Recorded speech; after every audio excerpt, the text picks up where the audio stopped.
Olá, tudo bem?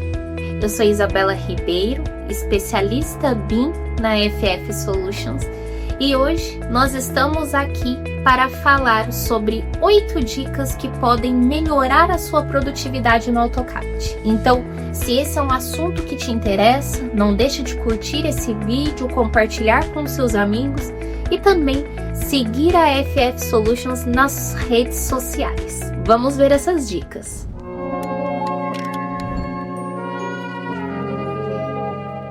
A dica número 1 que eu trago para vocês, para que a gente possa trabalhar de forma bem otimizada no AutoCAD ou no Civil 3D ou em qualquer outro software, basicamente, é que a gente sempre utilize nossas duas mãos durante o nosso fluxo de trabalho. E como que isso funciona? Vou mostrar para vocês. Então aqui percebam que eu sou destra, então eu estou com a minha mão direita no meu mouse e com a minha mão esquerda no meu teclado. Por quê? Porque isso vai facilitar um pouco. Então toda manipulação de desenho, então aqui com o pan, com o zoom, tirando o zoom, eu vou fazer aqui com a minha mão direita e o meu mouse. Qualquer atalho que eu precise usar aqui no AutoCAD, porque aqui nós utilizamos muitos atalhos, a gente usa com a mão esquerda. E lembrando sempre que para eu executar um comando ou executar um atalho, eu posso apertar o Enter ou eu posso apertar a barra de espaço. Então, é muito comum entre os usuários de AutoCAD a barra de espaço ter um certo desgaste. Por quê? Porque o dedão acaba ficando aqui na barra de espaço para ativar os comandos. Então, por exemplo, aqui, ó, digamos que eu vá fazer um comando fillet. Digito o meu comando, vem aqui, ó, barra de espaço, raio. Já vou deixar aqui com o meu raio 45, seleciono os objetos e pronto, ó. Eu já tenho aqui como que ficou. Então, dessa forma aqui, a gente consegue otimizar bastante o nosso fluxo, sempre trabalhando com os atalhos e aqui com a nossa barra de espaço e utilizando as duas mãos para que eu não precise parar, digitar, voltar, parar, digitar e voltar. Então fica mais fácil. Então agora vamos ver um pouquinho sobre a dica 2. Vamos ver como que a gente trabalha com ferramentas que a gente esqueceu às vezes. Porque tem ferramentas que a gente usa no nosso cotidiano e tem ferramentas que não são tão comuns assim e a gente acaba esquecendo como é que essa ferramenta ela é utilizada. Então, nesse caso aqui, como que nós vamos trabalhar? Por exemplo, estou na minha aba Home e eu quero aqui, dentro do grupo Modify, usar a ferramenta Rotate. Esqueci como é que ela é usada. Então, o que que eu faço? Eu paro o meu mouse aqui em cima da ferramenta Rotate, ele vai abrir essa janelinha de ajuda e ele vai explicar um pouco melhor sobre como essa ferramenta funciona. Então, aqui no caso do Rotate, ele fala pra gente que ele rotaciona os objetos ao redor do ponto base. Então, por exemplo, aqui se nós temos um bloco, ele vai rotacionar ao redor do ponto base. Mas você também pode rotacionar, né, selecionar um outro ponto base. Então, a gente tem aqui como que é feita essa rotação. Então, se eu venho aqui, por exemplo, no Scale, como que ele trabalha? Então, aqui ele aumenta ou reduz os nossos objetos de acordo com uma determinada proporção. Então, eu sempre tenho aqui a ferramenta de ajuda dentro do AutoCAD. E a gente tem que usar essa ferramenta ao nosso favor. Em alguns casos, essas ferramentas, ela tem a figura e outros não, como é aqui é o caso do Detect. Então, a gente consegue tirar, assim, algumas dúvidas rápidas com essa ferramenta. Caso isso não tenha sido o suficiente, você pode sempre parar aqui com o mouse em cima da ferramenta e apertar o botão F1 para habilitar o Help. Uma vez que o meu mouse está em cima da ferramenta e eu clico aqui, né, aperto o meu F1, ele já direciona exatamente para o tópico daquele elemento. Então, vejam aqui que ele já abriu o comando mtext, que é o comando aqui do texto. Se eu parar aqui, ó, vamos trocar até de aba. Se eu eu vir aqui na aba Annotate Centerlines Center Mark, vier aqui no F1, vejam que ele vai abrir a ajuda do Center Mark. Então, sempre trabalhem junto com o Help, tá? Não passem apuros com as ferramentas. Outra dica que nós temos para vocês é para sempre utilizar o potencial da linha de comando, que normalmente ela fica aqui embaixo, né? Tem gente que deixa ela inteira, tem gente que deixa ela mais reduzida, mas sempre utilizem esse potencial. Por exemplo, eu vou utilizar o comando arco, mas eu não lembro como é que ele funciona. Vamos começar a escrever o comando arco? Então eu venho aqui, ó, quando eu clico, digito o A, ele já traz todos, né, que ele encontra aqui com o A. Arco é o primeiro. Por quê? Porque o atalho dele é o A. Então, ele já traz aqui pra gente. Então, eu clico aqui, ó, no arco. E sempre usem aqui as orientações. Olha, qual que é a primeira orientação? Especificar um ponto de início do arco. Então, aqui eu vou colocar o ponto de início do meu arco e agora eu vou especificar o segundo ponto. Então, eu especifico o segundo ponto. E agora, qual que é? Agora é o final do meu arco. Então, eu vou montar o meu arco de acordo com o terceiro clique. A gente sempre usa, da mesma forma que eu usei ali aquela hora o fillet, aqui eu tenho, se aparece na tela, já aparece, selecione o primeiro objeto, ou o quê? Olha aqui as opções, eu posso desfazer, usar uma polyline, já partir de um raio, trim, múltiplo, então sempre usem aqui o prompt, né, de comando a favor de vocês, é muito importante. E também, por exemplo, quero pesquisar um comando relacionado a DWF e não lembro. Digita aqui, ó, DWF, olha quantos comandos ele já traz aqui pra gente. Sempre utilizem essa pesquisa. A nossa quarta dica é pra gente usar as alças. Muitas vezes nós estamos condicionados a usar os comandos e a gente esquece de alguns recursos que nós temos aqui dentro do AutoCAD. Como assim, né? Fazer as alterações por alça. Sempre que eu clico em um elemento, por exemplo, cliquei nessa linha aqui. Reparem que aqui nas extremidades e no centro, eu tenho aqui esse quadradinho e nesse quadradinho, se eu parar o meu mouse, ele vai me dar duas opções, stretch e lengthen. Aqui eu posso ajustar, por exemplo, aqui se eu vier em stretch, eu posso ajustar aqui o tamanho dele, né? Eu posso mover também e eu posso aumentar ou diminuir. E se eu paro o mouse e venho aqui com o comprimento, ele trava o meu eixo aqui, né, que ele foi desenhado, então eu só consigo aumentar o comprimento. E vejam que a projeção ela já fica certinha da mesma origem que estava vendo, origem, ângulo e tudo mais. Então aqui eu só aumento o comprimento. Quando eu venho aqui no stretch, que é do esticar mesmo, eu consigo aumentar aqui, né, do jeito que eu quero, mas para um lado e para o outro também. Então a gente acaba sempre esquecendo dessas ferramentas. Aqui, por exemplo, eu poderia simplesmente vir e dar um trim, mas eu posso vir aqui, ó, parar o mouse, venho aqui e trago até aqui, ó. Então, são opções que a gente tem ao nosso favor e que a gente pode utilizar. Vejam aqui no caso desse arco, né? Se eu paro o mouse, eu tenho aqui as duas opções. Se eu paro aqui no meio, eu não tenho mais as mesmas opções. Agora eu tenho aqui, por exemplo, a opção do esticar, igual eu tinha, mas eu também tenho a opção do raio. Então eu posso aumentar ou diminuir aqui o meu raio. Lembrando que o centro está aqui e eu aumento ou diminuo esse raio de acordo com esse centro. São opções que a gente tem e que podem facilitar muito o nosso trabalho para a gente não depender sempre de um atalho a gente usar recursos mais manuais aqui dentro. Para nossa quinta dica, nós vamos falar sobre medidas, só que medidas rápidas aqui no AutoCAD. É um recurso que muita gente esquece que ele existe e muita gente nem conhece a existência dele. Se vocês vierem aqui na aba Home, em Utilities, você vai ter a ferramenta de Measure,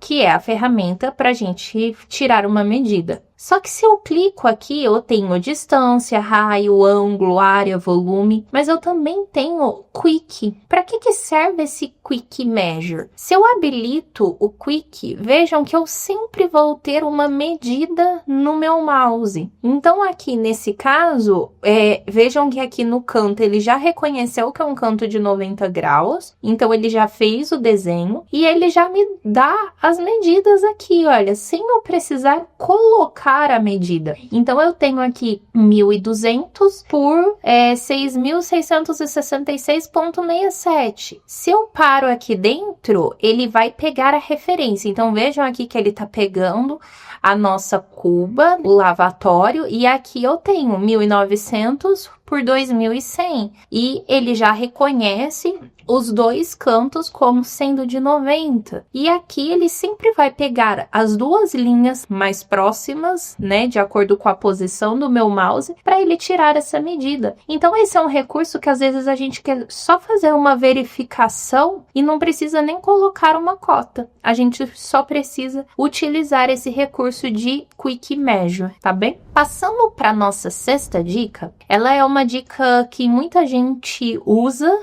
e muita gente esquece de utilizar. Então, aqui, como que ela vai funcionar? Digamos que eu estou aqui e eu quero pegar aqui, né? Eu estou nesse ponto aqui. Só que quando eu clico, ele já seleciona o meu arco. Mas, por algum motivo, eu quero pegar a minha linha lá de trás. Vejam que ele só pega o meu arco. Por quê? Porque a gente tem uma ferramenta que controla isso. Nesse caso, é um desenho bem simples, então a gente não tem muito esse conflito. Mas, dependendo dos desenhos e trabalhos e projetos que vocês tenham, isso pode acontecer. Então, a gente tem uma ferramenta que auxilia nisso. Se vocês vierem aqui nos 3 risquinhos no canto inferior direito, onde a gente pode customizar, a gente vai habilitar o Selection Cycling, tá? Então, eu vou habilitar aqui. Notem que no momento em que eu habilitar aqui, vai aparecer um botãozinho aqui embaixo. Então, eu vou habilitar, apareceu esse botãozinho aqui. Só que mesmo assim, nada tá acontecendo aqui. Por quê? Porque esse botãozinho está desabilitado. Eu tenho que habilitar. Então, eu vou habilitar aqui o meu botãozinho e o que isso traz para mim? Vejam que quando eu encosto aqui, o meu cursor ele já fica diferente. Agora, eu tenho como se fossem 2 folhinhas sobrepostas. Então, quando eu clico aqui, ele já encontra o meu arco e ele também já pega a minha linha de baixo. Então, eu posso escolher qual dos dois eu quero selecionar. Se eu quero selecionar o arco, ou se eu quero selecionar a linha. E uma vez que essa opção ela fica habilitada, ela serve para diversos recursos aqui, ó. Por exemplo, se eu quero a polyline ou a linha. Então, aqui, a mesma coisa. Se eu quero a polyline ou a linha. Aqui, o arco ou a linha.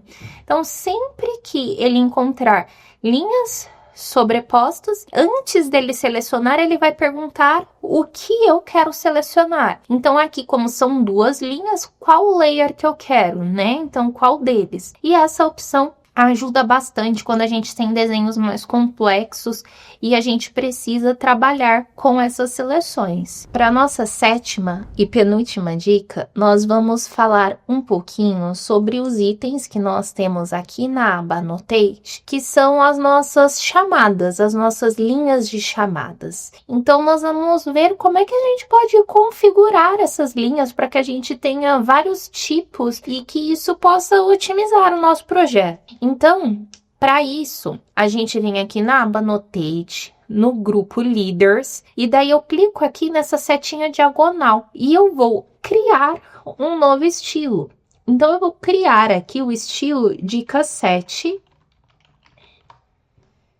Eu vou clicar aqui, eu vou me basear no estilo padrão que já tem, vou clicar em continuar.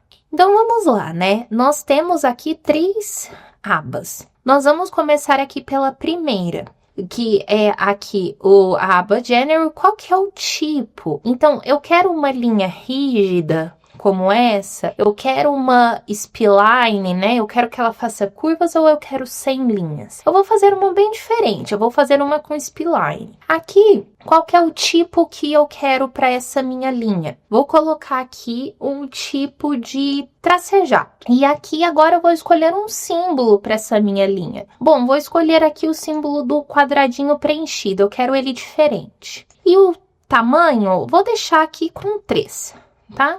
Só para ele ficar diferente. Aqui a gente tem a estrutura dele, não vou mexer, mas aqui é muito interessante, pessoal, porque o que que acontece? Quando a gente normalmente coloca aqui a nossa linha de chamado, nós colocamos, vou até excluir aqui, depois eu volto. Então aqui eu tô no modo standard, eu venho aqui, ó, clico aqui e agora eu coloco um texto aqui. Então vamos lá, ó, dica 7, finalizo aqui. Então, aqui nós temos dessa forma, olha, nós temos a pontinha da seta, aqui nós temos a nossa linha e aqui temos o texto. Quando a gente parte para esse princípio, né, que eu estava mostrando para vocês, dica 7, em que eu vou aqui personalizar, eu vou colocar aqui como uma spline, vou colocar aqui como o meu quadradinho, aqui vai ser o meu tamanho 3. Aqui, onde eu coloquei o texto, é por padrão a entrada do texto, mas eu também posso escolher outras entradas. Como assim outras entradas? Então, eu posso colocar aqui, por exemplo, um bloco, e nesse bloco eu posso trazer outras informações. Então, por exemplo, eu posso colocar aqui um círculo, um quadrado, um hexágono. Então, aqui eu vou trazer, por exemplo, um hexágono. E nesse hexágono, eu vou colocar aqui uma escala, eu vou deixar uma escala maior para ele ficar bem destacado, eu vou colocar uma escala 8. Então, aqui a cor tá by block, vou dar um OK e aqui eu vou fechar.